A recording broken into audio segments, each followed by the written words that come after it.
everybody. I am so pleased to have another seed funding project being presented today by Alan and a whole team of interdisciplinary artists. And we've got Martin here, who many of you are familiar with, and Marie, who you've also maybe perhaps seen around more than once or twice here at IMC. So thank you so much for coming and talking to us about your project. Thank you so much. Thank you. Thanks very much to Christine and to all of you for giving us the chance to report about our project, and thanks to Christine and the IMC board indeed for the seed funding that allowed this project to happen. It couldn't have happened without it. So before I speak about the three-way investigation, which is the shorthand I'll use to refer to the project, I'll just briefly introduce the three participants a little bit more so that you know where we're coming from with this. I'm Alan O'Leary. I'm Associate Professor of in the Department of Film and Media Studies. What's important to know about me is that I make academic video essays, mainly about film. Martin Høybye, as you've just heard, is a songwriter who's just completed his doctoral research entitled Songs in the Key of Collaboration, Engaging with Anthropocene Moments Through Personal and Collaborative Songwriting. This PhD was jointly supervised by Nick Shepherd, Andreas Webster, who you all know, and myself. And Martin will, just to repeat, will be defending his dissertation on the 14th of June. You're all invited. Marie, Hallager Andersen, or Hallager Andersen, depending on where you're from, is a dance artist and filmmaker based in Horsens, who collaborates with other artists and also academics like IMC's own Medita Høybye on the field work in the Body Project. And Marie has a new initiative devoted to the theme of care, supported by the Statens Kunstfond. It's relevant to the project and it'll come up later, so I'm just going to give you the information that Marie and I are life partners. Parents to two eccentric daughters. We also had a project consultant who couldn't be here, an AU colleague called Michael Mose-Bisquier, who will introduce a little bit later. Now, in the presentation, we'll begin by introducing the purpose and format of the project, and then each of us will describe the individual practices and project strands that we developed over the course of three-way investigation, which happened in the second half of 2021. Before that, as you see on the slide, I'd like to introduce the terms in our project title. Some of them will be familiar to you, but just, or be obvious. But in any case, our project title, the main title, is The Creative Potential of Evolving Constraints in Peer-to-Peer Reciprocal Coaching. The account of the design of the project in a moment will clarify the meaning of peer-to-peer reciprocal coaching, but I'll start by setting out by what we mean by constraints, or in the technical term that we take actually from Michael Mose-Bisquier, creativity constraints. Creativity constraints refers to deliberately adopted restrictions, which can be self-imposed or imposed by another, as in the case of our project, to choices in a creative context. If you like, choices or restrictions on choice of content, but also on choice of output. But it'll become clear what we mean by that. In any case, a filmmaker, for example, might decide not to use any close-ups in their film. Or a musician might decide to make a work using no instrumentation but the human voice, as I understand was the case for one of Björk's albums, for example. Now, it's sometimes assumed that access to a greater range of possibilities in creative projects equals greater opportunity for, I guess, self-expression or originality. But the opposite is more likely true. Studies have shown, as they say. Limitations or constraints on creative action may be the true spur to originality. And so artists, designers, architects, and even those academics who are working with creative methods have often depended on constraints as an integral part of their practice, and as a means to produce original insights or results. Now, one specific that I will mention, because it will be referred to later, is the fact that creative projects can sometimes be experienced as under-constraining or over-constraining, under-constrained or over-constrained. If a project is under-constrained, the maker may feel that they have simply too many options, so may even feel paralyzed by this excessive choice, if you like. If, on the other hand, a project is over-constrained, then satisfying all the constraints becomes simply too difficult, too much cognitive load involved. What you're aiming for is this, as the diagram indicates, a kind of sweet spot of constrainedness, where a kind of generative balance between excessive creative freedom and excessive restriction is achieved. And so, what we wanted to test in this project is the effectiveness of setting and receiving specific constraints for the development of creative projects in an ongoing process, so that the constraints adapt to the work in progress. Hence our guiding question, which you can read there: how can the use of evolving creative constraints in interdisciplinary peer-to-peer reciprocal coaching contribute to the effective development of creative and creative critical, that's me, projects? So evolving here, in evolving creative constraints or creativity constraints, in the sense that the constraints are adapted or new constraints are set in response to the presentation of work in progress. And interdisciplinary coaching in the sense that each of us set constraints for the work of each of the others. And from the perspective, if you like, of our different practices, or indeed our different poetics or principles of creation. We had several points of reference in mind when we designed the project, and I'll introduce the first one on the slide here before turning over to Marie and Martin. This is the film The Five Obstructions, Die Fem Beinsbane. In this film, as you probably know, Lars von Trier sets his former teacher Jørn Leth the task of remaking Jørn Leth's classic short film, The Perfect Human, Die Perfekte Menneske, from 1967. And he has to do this according to 5 sets of perverse constraints. These are the obstructions, or beinsbane, of the title. So we borrowed from the film this idea of one artist setting constraints on the work of another. Though, as you'll see, we added a reciprocal dimension. So I'll turn over now to Martin and Marie. Yeah, just briefly mention Michael, Dr. Michael Mose-Biska, who kindly agreed to be project advisor for us. He's an associate professor at the Department of Digital Design and Information Studies here at Aarhus University. He's done extensive research on constraint-based approaches. And we had a meeting with Michael to kick off the project where he both pointed to theoretical perspectives and sources, thank you, Michael, and gave us advice as to how to proceed with our undertaking.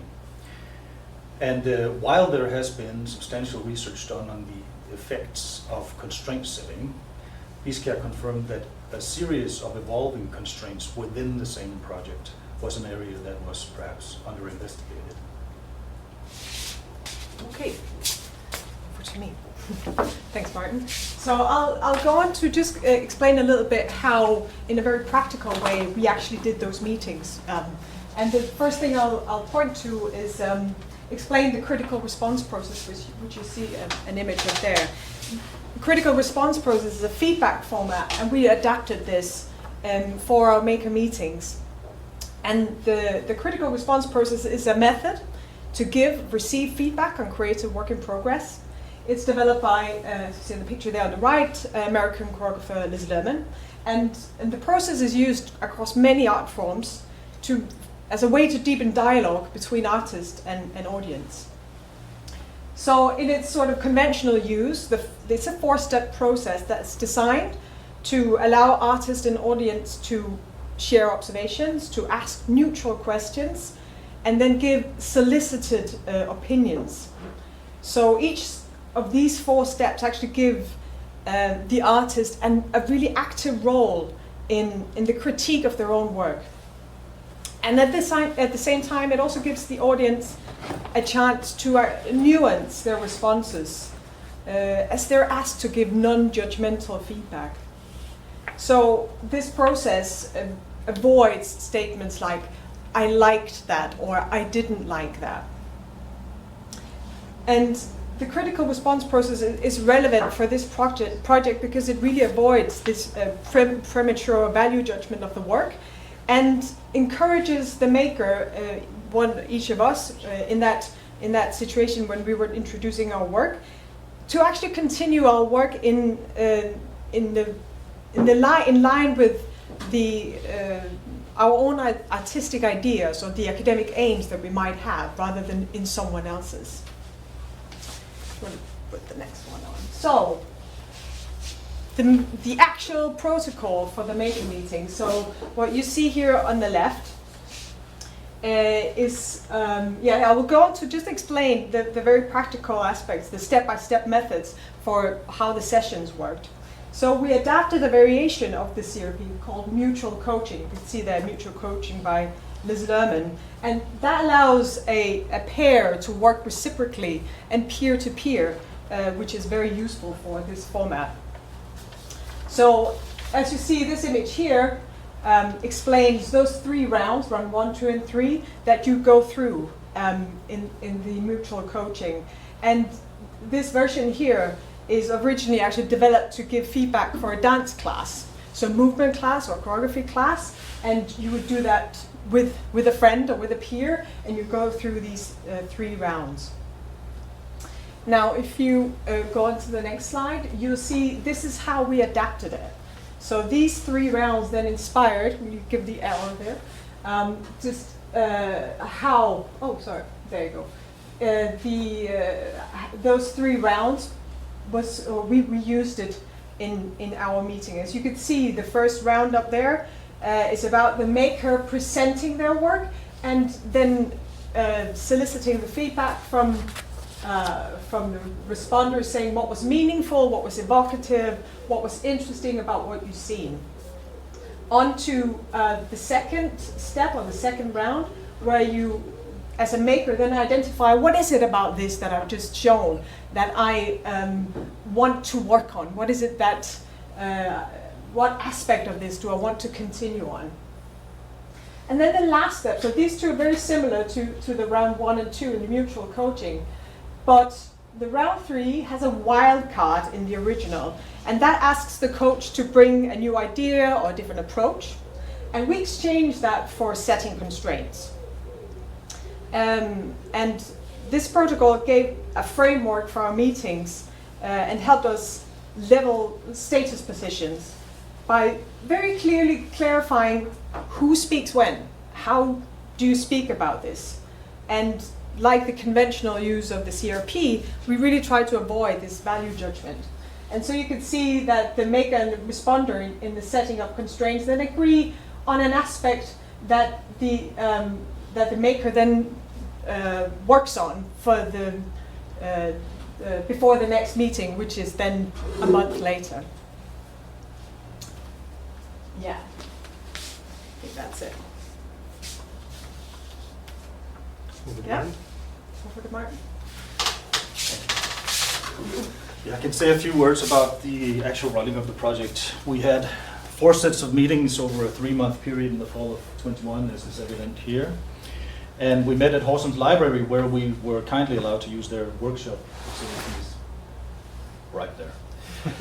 The first maker meeting was on August 30th, and we had then 3 subsequent meetings, concluding with our last maker meeting on December 2nd of the same year. Next slide, please. So each maker would meet with both respondents, but in one-to-one sessions, so this is important. We're just one person sitting across from another in each meeting, as stipulated here. The goal of each meeting here is to generate the setting of a constraint or a set of constraints that would then guide the maker's work until the next installment of meetings. And we took steps to document, of course, each meeting, and we followed a standardized procedure, and this involved audio recording all meetings. There's a lot of audio recording in this project. And for the first step of the meeting, when the maker would present their work, we would use audio, obviously, or video, and sometimes post-it notes to document. And for step 2 of the meeting, when the maker would identify aspects they wanted to work on, we'd use the responder would be responsible for taking notes on what was being said while that was going on paper or on a whiteboard, which often also was in use. And from this outset then, a constraint or a set of constraints was agreed upon formed, agreed upon, and then taken note of. Towards the end of these sessions, there would be a debrief between the partners, which was also audio recorded, and we would take pictures, of course, of any of our whiteboard notes and post-it notes and stuff.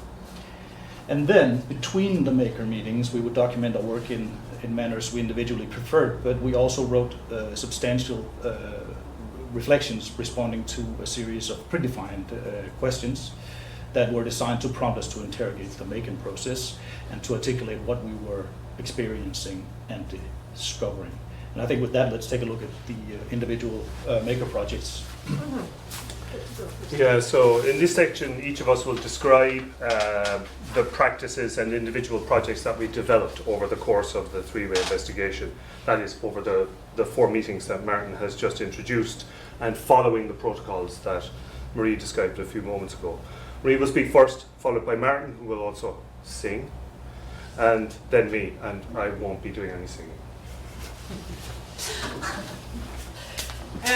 Thanks, Al. Yeah, so I get to be the first to present the work that I was doing. So, the project I worked for this three-way investigation grew out of a work in progress that I presented back in 2016 towards the end of my MA in London. And this involved a performance in which I stuffed my top with a crumpled up newspaper. Sounds a bit random, but the idea was that it started with an encounter with a blue whale. So I went to the Natural History Museum and I ran into a blue whale skeleton, and it was being taken apart, and in taking it apart they found this crumpled up newspaper. And I found this fascinating, and found that the act of stuffing myself with newspaper was sort of stimulated this experience I had with pregnancy and also of motherhood. So this performance of stuffing myself with newspaper really became about my body's history and the body as an archive, more sort of generally.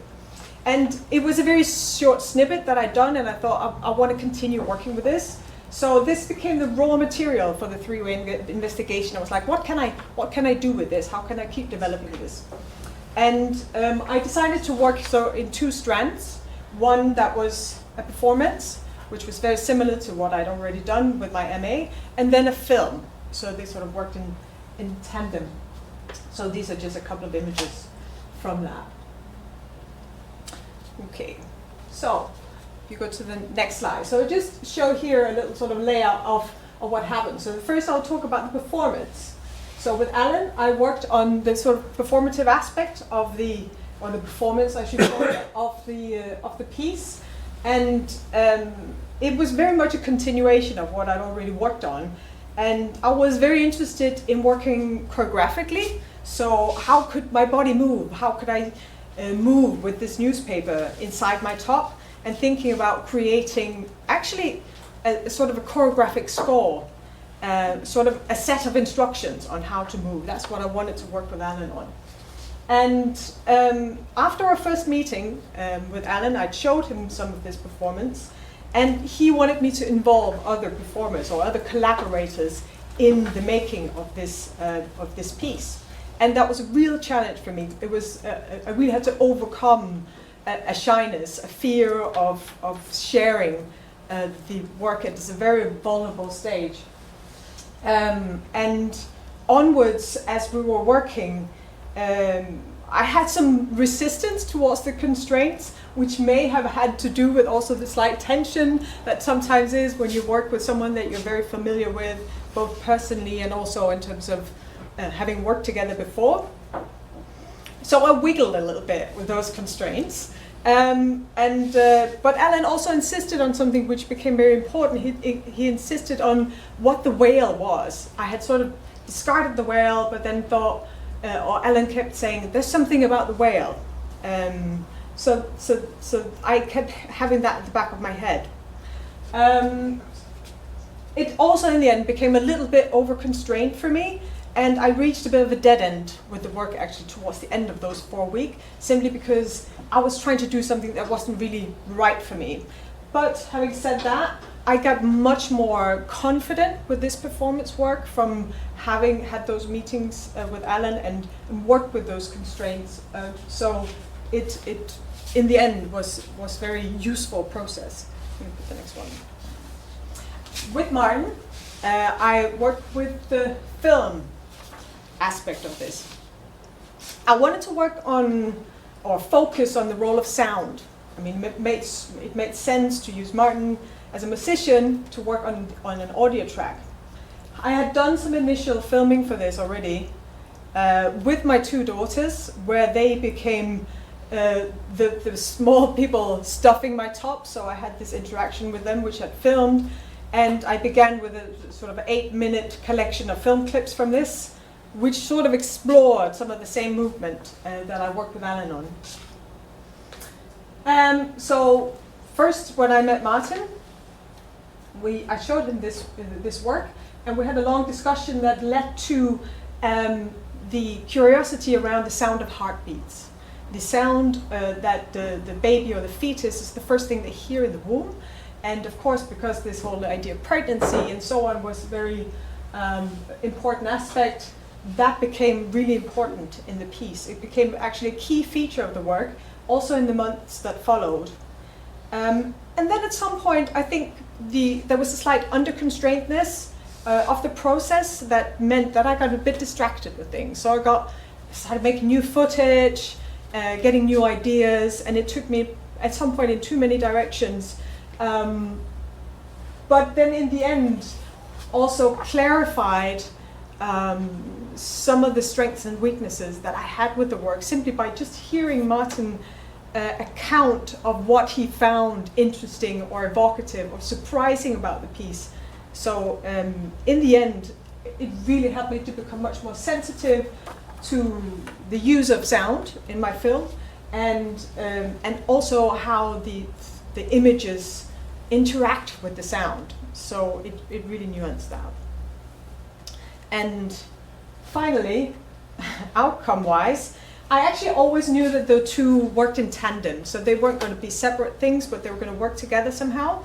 And I showed a performance. It was kind of a hybrid performance where the film became part of on 2 occasions in 2022 in Horsens. And the film, an actual film, was finished this year, only just a month ago. And it's called Arkiv Avis Mor. So it's changed a lot. Archive Newspaper Mother, in case in the translation. And that's currently being considered for publication, so we'll see what happens there. So to round it off, I want to show you a little clip, perhaps make it a little bit more tangible what it is. So it's it's about 2.5 minutes, and it's just 3 little extracts from the film, which is about 12 minutes long and altogether. And what I've done is I picked stuff out that I think demonstrates some of the work that I did with Alan and Martin.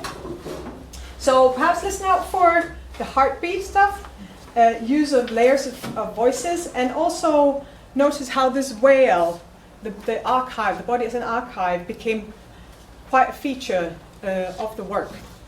So, yeah.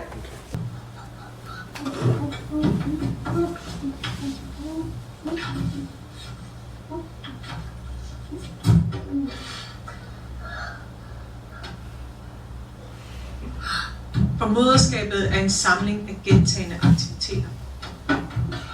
Aktiviteter, der føjes til arkivet, og deres ikke særlig enestående kvalitet. Jeg har flere omgange fyldt mig selv med avispapir. I samskabelse.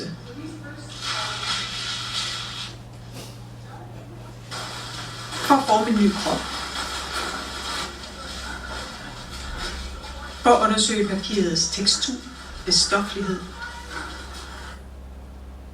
The St. Pancras Gazette of 1933, and that is one of many that we've extracted from the whale. The St. Pancras Gazette. Den her avis, som var blevet hentet ind på dagen, en tilfældig dag, et tilfældigt tidspunkt, for at blive en del af dagens historie. En del af dens identitet. Og nu hvor hvalen skulle arkiveres, var avispapiret en del af det arkiv. En måde at række ind i fortiden.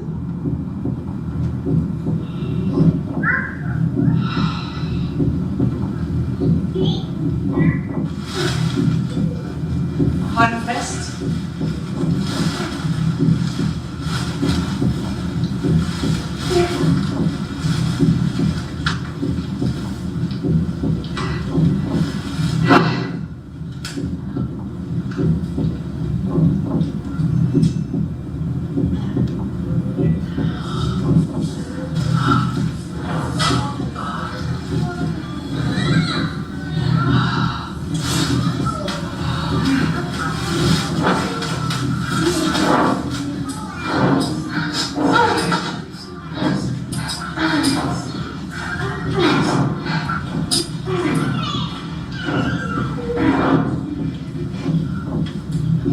So,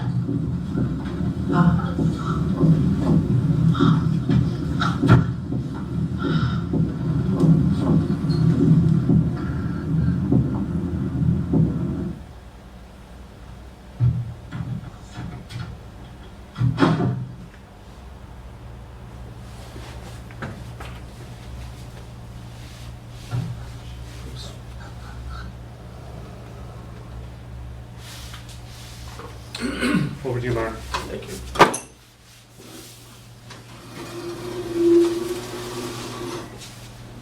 Just get this out of the bushes.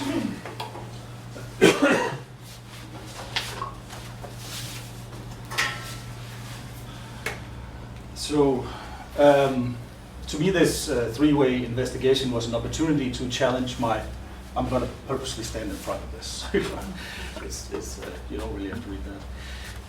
To challenge my personal and academic songwriting in two different ways by focusing on a project that involved writing a song about the very process of songwriting. It's a bit meta.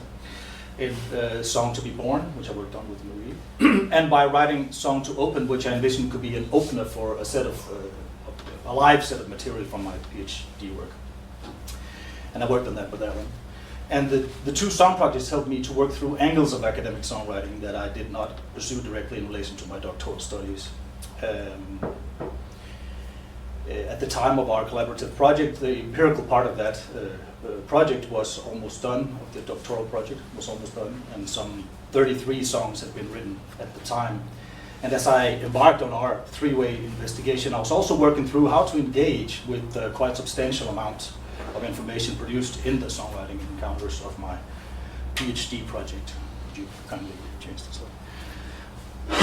And I'm going to sing the song I wrote with the help of Marie's constraints to you now, and I'll say a little bit about it again afterwards.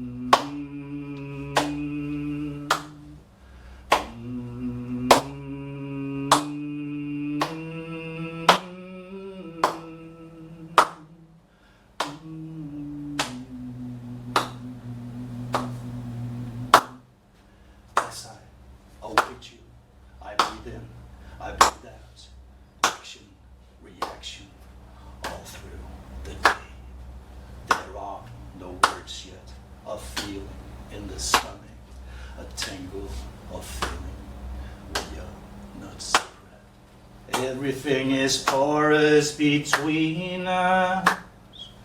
Got to keep this chorus between us. I can always sing you. You always sing me.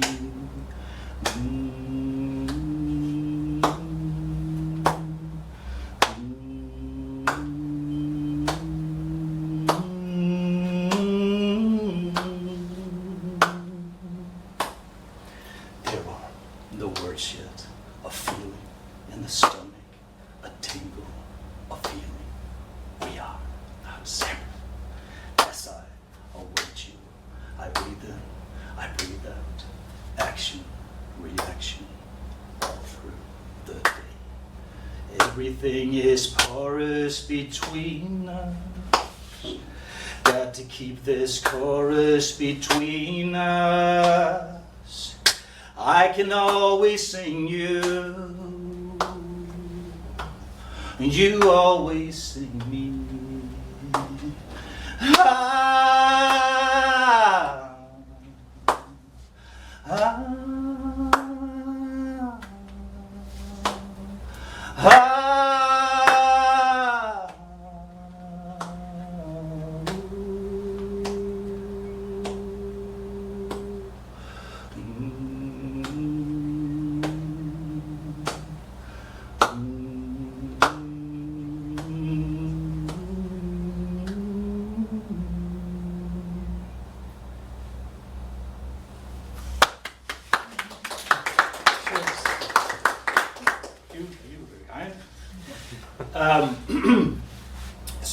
Writing Song to Be Born while receiving coaching from Marie enabled me to discover salient qualities of my personal songwriting practice.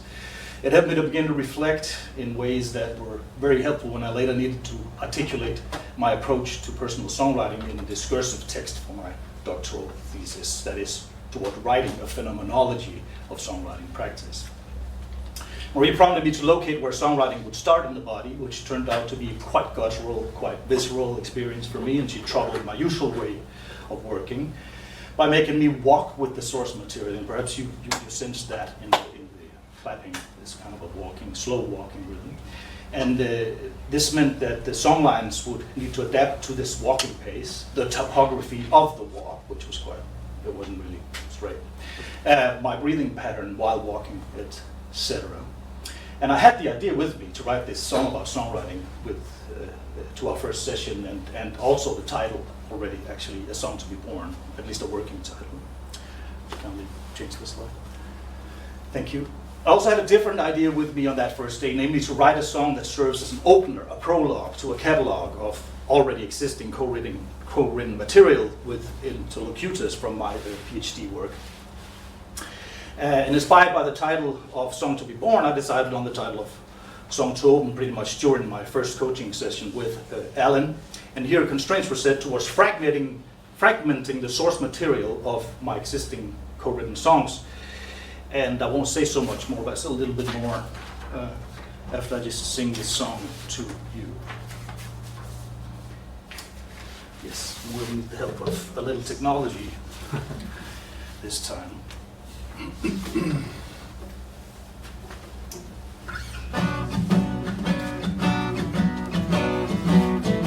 Voices, choices, life, hope, water, rain must follow streams, memory like bodies generating meaning. Sense must now follow, seemingly up-ended access, pristine spaces, remember bright, living havens, children can see. Just so one big feel, caught yearning, will still wonder. Forsaken, witnessing, living, imagining foundations, people still care. Just so one big feel. Og aldrig bare miste, fast i opmærksomheden, Earth song everyone dreams, feeling near. Mayday, people stand restricted. Could this part song come safe, sing community? Just so one big field, tongue caught yearning, people still wonder. Forsaken, witnessing, giving, imagining foundations, people still caring. Just so one big field, places sanctuary, gifts grow inside, balance affinity, begiven bliver vores liv. Peaceful tone, people free, true paradise, think free and collaborate, connect people, peaceful tone.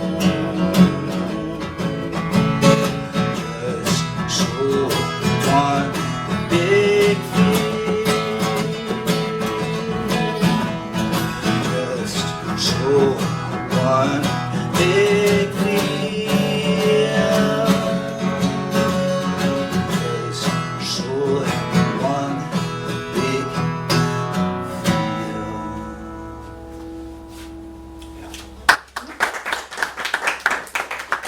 Thank you very much.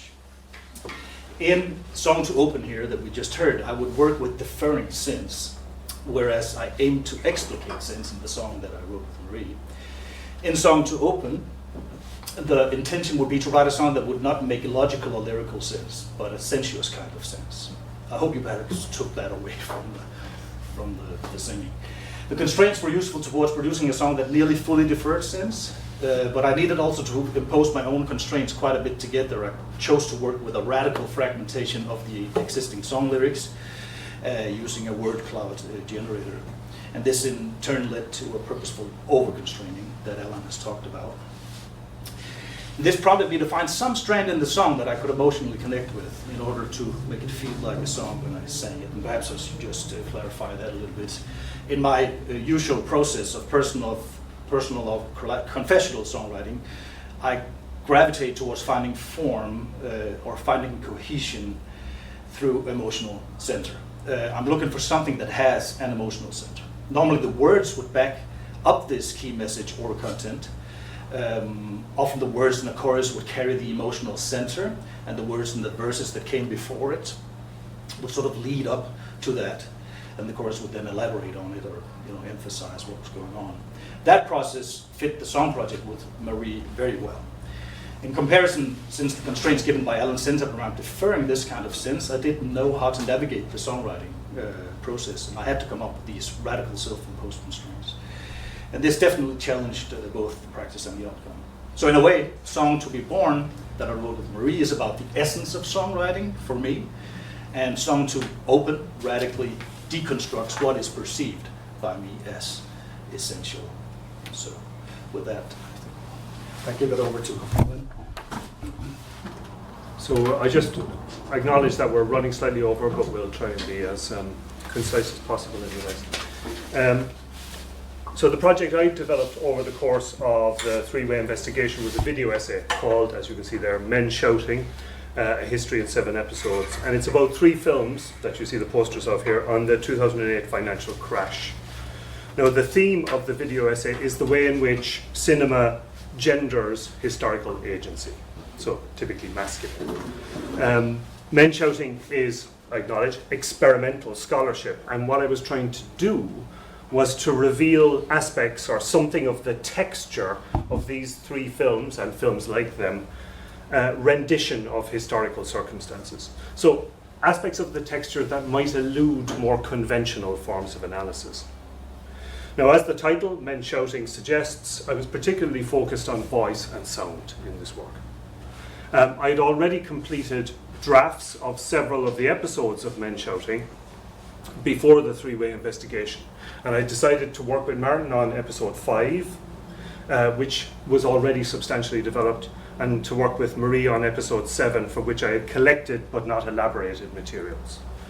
Episode 5 of the video essay was intended as a kind of absurdist glossary, a kind of unenlightening glossary that listed terms for financial instruments, things like, you'll hear one in a moment, credit default swaps, for example, which, having seen the film several times, I still don't know what they are, and the names of investment banks, things like that. So I worked with a programmer to extract dozens of film clips from the 3 films, which I then combined, in this case, well, 2 films, dozens of clips from 2 films, which I then combined in a 9-minute draft of this episode 5. 9 minutes was much too long, both for the viewer and for the purposes of the video essay as a whole.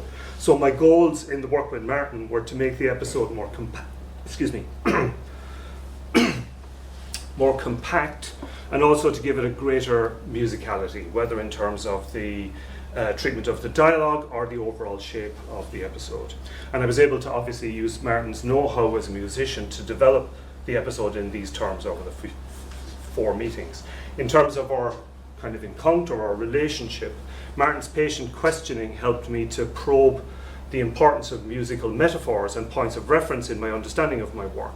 His style of constraint setting was inquisitive rather than directive, which suited the fact, I think, that I had already had strong ideas about how I wanted to develop the material. And the result was that we managed to shave 6 minutes of the length of the episode for a much tighter audio and audio-visual experience. And we also made the decision to distribute some of the glossary terms across the video essay as a whole in these audio-only interruptions, which are superimposed on a black screen. So I'm going to show you an extract now to show you what I mean. You're going to see the first minute of the 3-minute episode of episode 5, and it also includes one of these audio-only interruptions. Now, for those, if there's anyone left on Zoom, I'll just put links to the 2 Vimeo files that I'll be playing.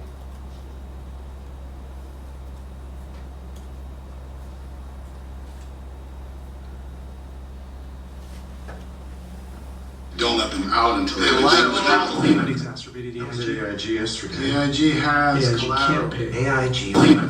Bank of America. B of A. Call B of A. It's consulting for B of A. Talking to B of A. B of A is the only one out there. Just B of B of A. A still waiting on support. B of A. B of A made a deal with Merrill. Barclays. Keep Barclays. We still have Barclays. Barclays came through. Barclays Told about Barclays. The Barclays deal has imploded. Alan, the truth is that Bear Stearns, Bear and Deutsche I asked Bear Stearns some price on shorts. Bear Stearns optimism. rescue Bear with no less. Something called credit default swaps. Credit default swaps for mortgage-backed securities. I gotta love my credit default. I was just with Deutsche. Gary Bennett from Deutsche. Mr. Bennett from Deutsche Bank. Deutsche's on the phone demanding payment. Fannie and Freddie. Fannie and Freddie's. So that was the first minute then of episode 5. Excuse me, just try and get it on.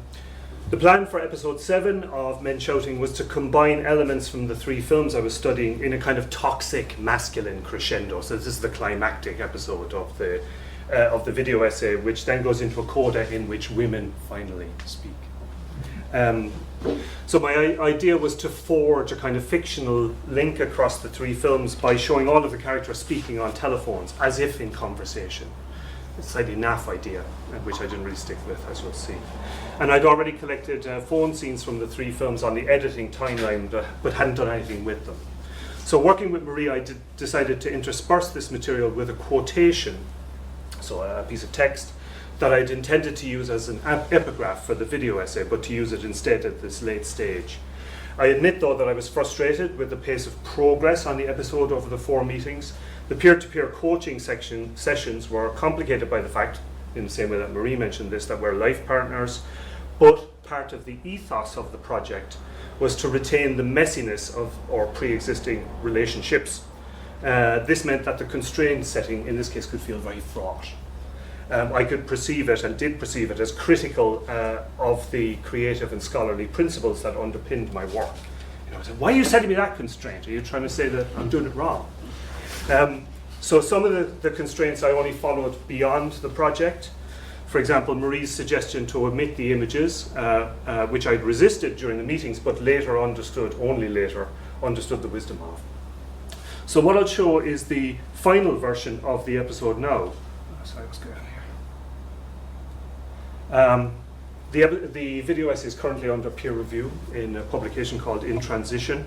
And what you're going to see is the quotation from, you'll see this quotation, this epigraphic quotation, on a black screen, superimposed on this audio from the phone dialogues, which is from all 3 films.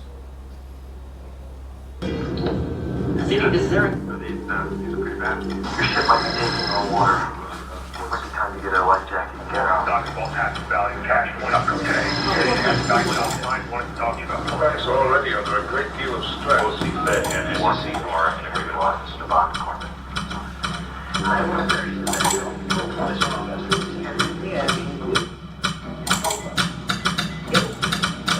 not fucking with you. I'm kissing. Want to make you a market? Yeah. Why? I'm not sure what you want me to say. You have 50 messages. Yeah.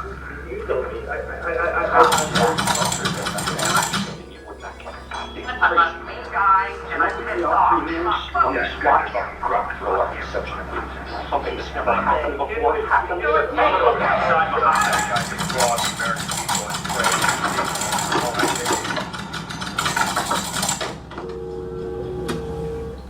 And then it moves on to a coda.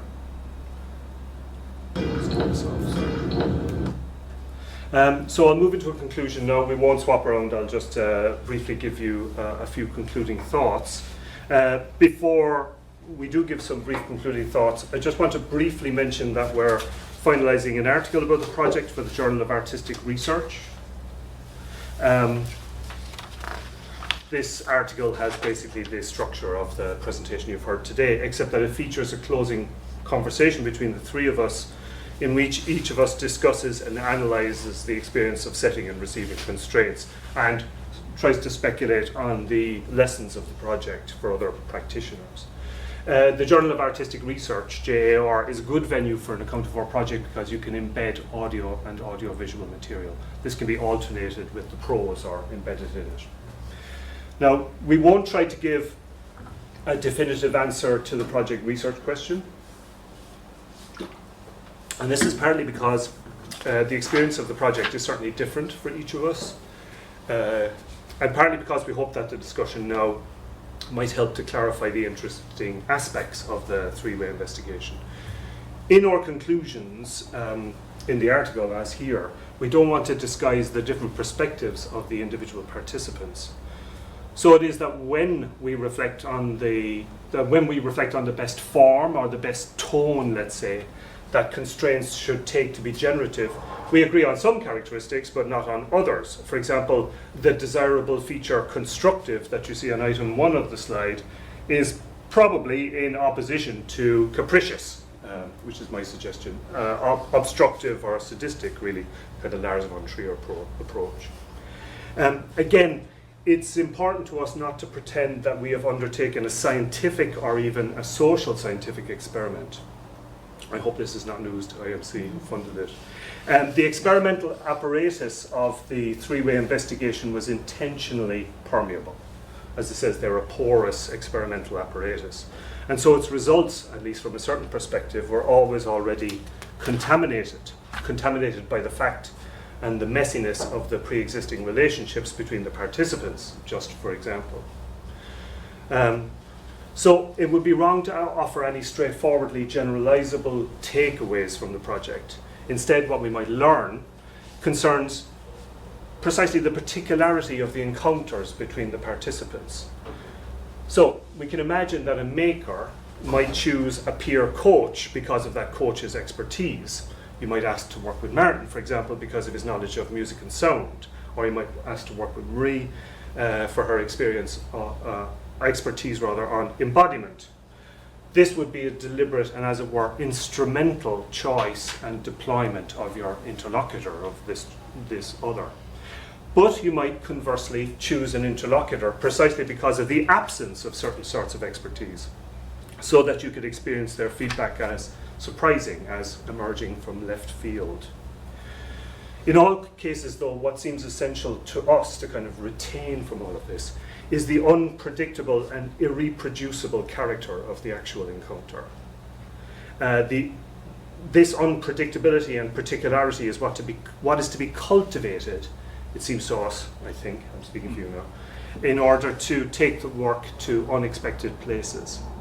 And to cultivate this is to allow oneself as a maker to be vulnerable and open to challenge in the encounter with your interlocutor and the tasks they might set you. And also, I think, probably in the tasks that you might set, the constraints that you might set. As Martin was saying, actually, your sense of your practice and even of yourself might be derailed in this process. And the point is that this might be useful, it might be a productive derailment in which you learn a lot about yourself, or it might not. It might just be a bit of a waste of your time. In other words, entering a process like the one that we've done in three-way investigation, you have to be prepared to fail. And it's this risk of failure in the setting as well as the receiving of constraints. Okay, that's the end of my script.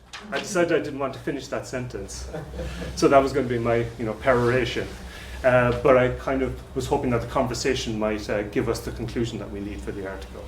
So I'm hoping that the second half of that sentence will emerge from the conversation we have now. Thank you.